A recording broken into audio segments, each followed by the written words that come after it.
जी, जी, अल्हम्दुलिल्लाह मेडिसिन खाने से ना बेहतर हुआ है मेरा ना, वो ज़्यादा कीड़ा कुछ ख़त्म हुआ है काफ़ी हद तक ना।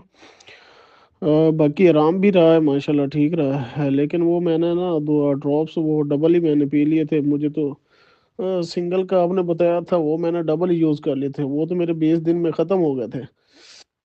बाकी वो गोलियाँ खा ली हैं मैंने, तो बाकी अगर चेंज करनी है तो वो आपने ही बताना है।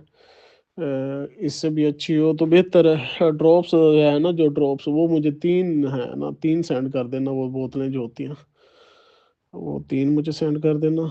बाकी इंशाल्लाह ठीक है, अगर चेंज करनी है तो सर वो आप कर दें, तो मैं सुबह आपको पेमेंट भी कर देता हूँ इंशाल्लाह, और एड्रेस भी सेंड कर देता हूँ सर। ठीक है सर, आप रेडी रखें इंशाल्लाह।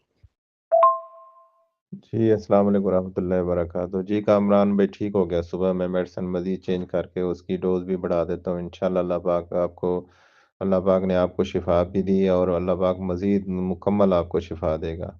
आप 1 महीना ये मेडिसिन मज़ीद मेडिसिन खाएँगे तो हमेशा के लिए आप ठीक हो जाएँगे इंशाल्लाह।